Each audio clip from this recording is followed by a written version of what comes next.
Thank you very much, Rick G. Asante sana. Please, let's take our seats. First, on my own behalf and on behalf of the government of Kenya, let me welcome all of you to this very important concert occasion. Let me disclose that I did not come to Mombasa for the festival as I had been invited by Professor Christopher here Odhiambo and his team through the ministry, and it was intentional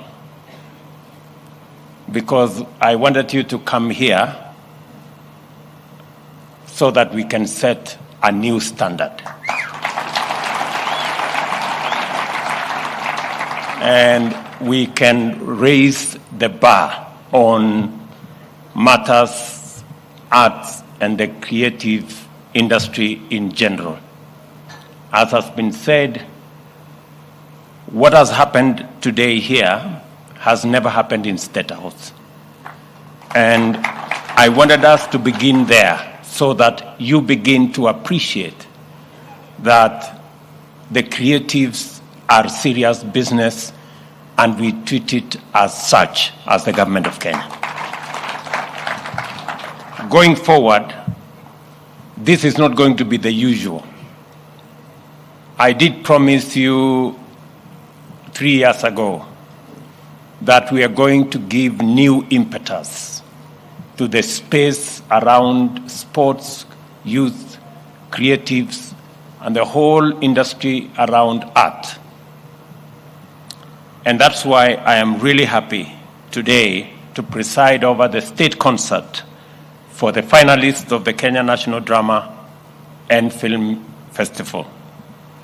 I have had occasion to watch your performances in the past before COVID-19, that I think was in Bungoma. I also did in 2018 and 2019, and I have first-hand experience of the quality of your performances. And I have no doubt in my mind that it is world-class. I have watched with satisfaction the latent talent, and I am convinced that there is a lot to achieve in performing arts. I have enjoyed the performance. We have been educated on a lot of pertinent and contemporary issues that continue to affect our society. Drama operates at the level of aesthetics and morality. Some of the themes presented here touch society to the core, and many of the performances here have spoken to very critical aspects of what we are as a society. I listened to the girls from Matuga in Kwale, and they are speaking to the core of what is hurting our nation, especially our young people. Many young people in Kenya today go through many challenges. Parents, religious leaders, government is seized with the real challenge of millions of our young people who get lured into drugs, and we lose talent, we lose opportunity, and we lose human capital that can drive our country into the future.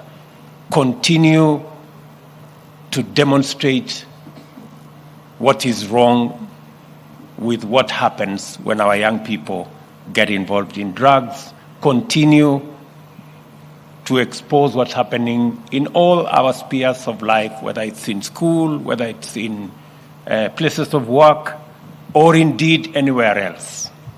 I was very, very happy to see the girls from Matuka do their thing. That was great. Pongezi. The banditry in the up north, we got to learn that women can actually stop war. And using what looks weak,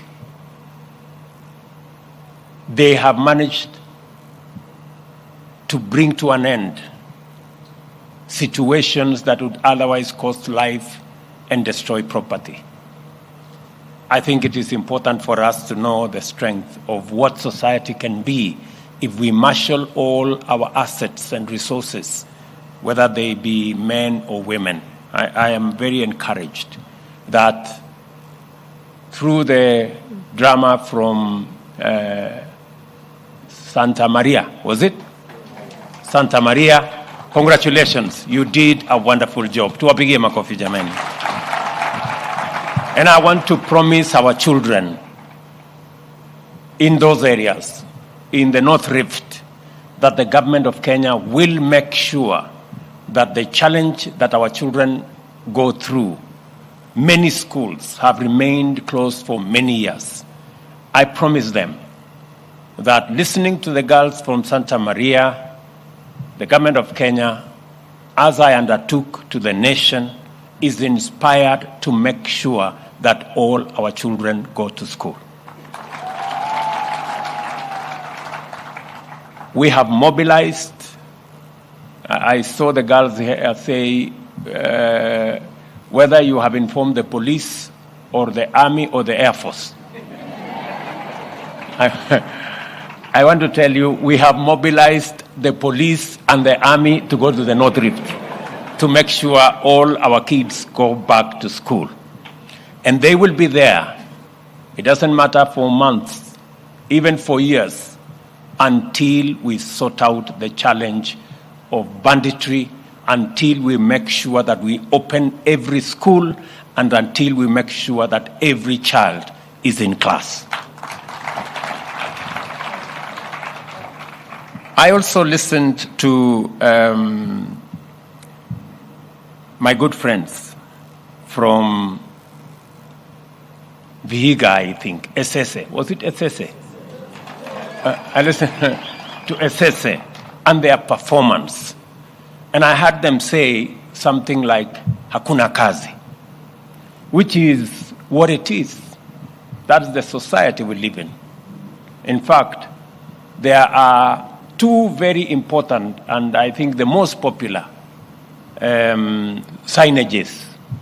One is Umbwa Kali, the other one is Hakuna kazi. It is time, as a country, as a society, as a people, as a nation, that we begin to think about the investment we are making in our education, in our young people. I was asking the minister here earlier. We spend a third of our budget, 650 billion shillings every year, in educating our children, in primary school, in secondary school, in our TVETs, in our universities. Yet, after we have invested 650 billion shillings every year, we have refused to think what will happen to this huge resource when they get out of either school or college or university. That is why we have 5 million young people today who do not have jobs, yet we have spent huge amounts of resources to get them where they have got. And it is the reason why in this year's budget we are asking ourselves, how are we going to create 5 million jobs? How are we going to make meaning of the 650 billion shillings we spend every year to educate our children? How do we allow such huge resource, educated at great expense, to go to waste because we have not organized how they are going to get jobs, how they are going to deploy their knowledge, how they are going to deploy their talent? And that is why we have a plan on the employment of the young people in our budget this year, so that Esese will not have to tell us hakuna kazi. It is the moment that we begin to create those jobs. I also have listened very carefully on the girls who said Sanaa si mang'aa, or something like that, you know? Wajia, from Wajia. Tuwapigie makofi jameni. You know? That we should be able to appreciate that some of our children have talents in other areas. Some of our children, when they come forward, when they step forward, for those of us who are parents, for our community, that they are good artists, that they have talents gifted in a different way, that we should not treat them as though ni watu mang'aa. And I can confidently say, in my team, I have many who are graduates who have been in this space. Chipukizi is here, you know. For those who think Chipukizi is doing this for fun, I want to tell you I pay Chipukizi. And he is not cheap. This guy, you know. The Secretary General of the ruling party, Cleo Malala, is a product of art. KJ here, a member of parliament, second term, is it? Second term member of parliament of Dagoretti South, is a product of art and creative economy. Dennis Itumbi here, that young man, is a product of the creative space. You know, so we have many who have graduated from that space, and I want to tell our young girls, young children here today that you too have a future if you can perfect, if you're disciplined, if you can perfect the arts space. And it is the reason why I was deliberate when forming government on matters creative economy. I did consolidate many of the art issues around the Ministry of Sports and Art under Ababu Namwamba. But I also gave him instructions that we cannot leave our children behind. That is why we are spending money from the Sports and Arts Fund in this drama, in this festival, in this concert, because they form a very integral and very important part of how we can develop this whole industry from the bottom going up. When we start with our children in school, we are sure to build a solid foundation for them to explore their talents into opportunities that will give them the chance to be their best, to display their talent, and to be the great men and women that all artists anywhere in the world are. I must say that I am very clear in my mind, even as I watched this whole concert and what we witness here. And it is the reason why Talanta Hela is our program. It is the program that will give us the opportunity to monetize, to commercialize, and to profile positively our men and women in the creative industry. I have told my good friend Ababu Namwamba that it is not going to be business as usual. Yeah? Drama is not just going to be what we see here and then it ends here. We have to think beyond what it is. My suggestion to the ministries concerned here is what was the Permanent Presidential Commission on Music should actually be changed. I am proposing that you change it to the Permanent Creative Economy Commission so that we can bring all art, including music and all the others, into one ecosystem, and we can be able to rally government effort, private sector effort in the same direction so that we can derive value, we can monetize, we can commercialize, and we can give the best possible chance for those who are talented in this space to explore their best possibilities. Let me also say that I am truly happy that listening to Professor Odhiambo and what they are doing. Professor, I want to promise you, you have my 100% support. Because it means that students will leave high school already armed with some knowledge, both theory and skill in the arts. We are lucky that we are implementing a school curriculum that recognizes performing arts, music, dance, drama, and film as learning components.